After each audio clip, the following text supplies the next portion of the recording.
What's up, YouTube? Drew here, and you are in my shop with this absolutely gorgeous 1998 Toyota Mark II. It's a JZX100. For all you Chaser fanboys that don't like these cars, you're out of your mind.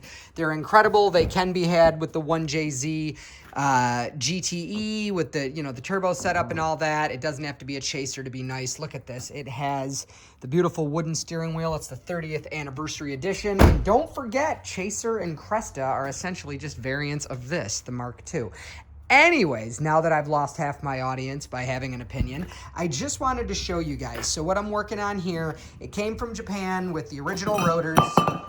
They are absolutely brutal. The pads were shot as well. And I just wanted to show you guys, this is I believe the link will be in the description, or the info will be in the description. I believe this is 1999 either Toyota Avalon or a 96 Lexus ES300, which are probably the same part, rotor. And it's definitely thicker, and the hat is definitely a little bit, this is the part that's called the hat, and that's definitely a little bit shorter. And here you are watching it spin freely.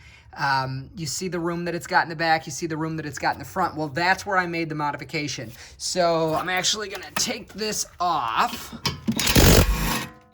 Pardon me with my left hand. All right, cool.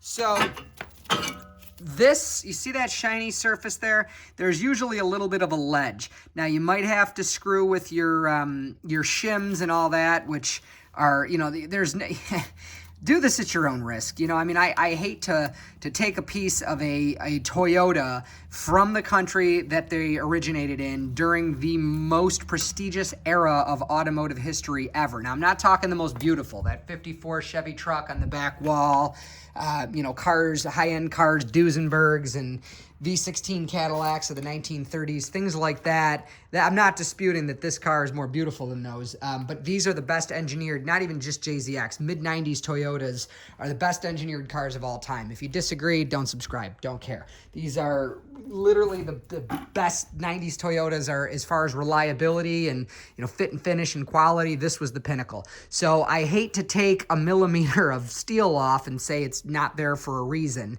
So you're doing this at your own risk. But anyways, what I wanted to show you is this is the side right there, that flat side. That's the side that rides inside and faces the rotor. Now, what I've always done is this surface here that's like parallel with the bottom of the window, if you see what I mean. I put a little cut in that to put like a downward, not gonna do it. So basically, like, see it's 90 degrees, just pointing straight up kind of thing. I trim these so they're more like that, if that makes sense. So I trim them back a little bit so these outside corners here don't get in contact with the rotor. Everything's very tight. I'm actually, now that I got that side together and I know that it's the same as the Toyota Crown, the JZS GS LS 150, the 150 series Crown. I actually have a diesel LS on the way. A little shout out to my brother Lee for all the encouragement with these cars and finally getting a diesel one. Anyways, if you don't know Lee, I'm gonna try to link his channel if he'll let me. He's the Diesel King, the JDM Diesel King. Anyways, point is the file here. I'm going to go get one that's, basically a power file to make that a little bit easier. But the gist of it is that you just knock those down so they're almost flush with the rest of the casting, and trim your shimmies. And I believe these are brake pads. Please don't quote me, from like a 1990, maybe 7, 96, whatever, Lexus SC300. These will be in the description as well. But I just wanted to show you guys, this is the third car I've done this to in the last couple months. And I, not that, my family would be the ultimate deciding factor, but they mean the most to me. And I have driven my daughter around for her dance shenanigans, taken my son to karate. I just don't put the little ones in it because I don't want to screw up the back seats with car seats. But my older kids have ridden in 2 Crowns now that have Lexus ES300 or Toyota Avalon, and then again, I think if I remember correctly, SC300 pads And, no, it's my wife's driven one. It's fine. You know, I don't want to sound like one of these hillbillies that just takes a grinder and a welder to things and doesn't think twice about it. Put a lot of thought into this, and so have other people. And I just wanted to show you subscribers that it does work. So if at any point during this video you've been educated or entertained, please do give it a thumbs up. That's what helps this channel grow. That's what helps yours truly muster up the stick-to-itiveness to grab my phone and show you guys this stuff. So a lot going to be going on this channel.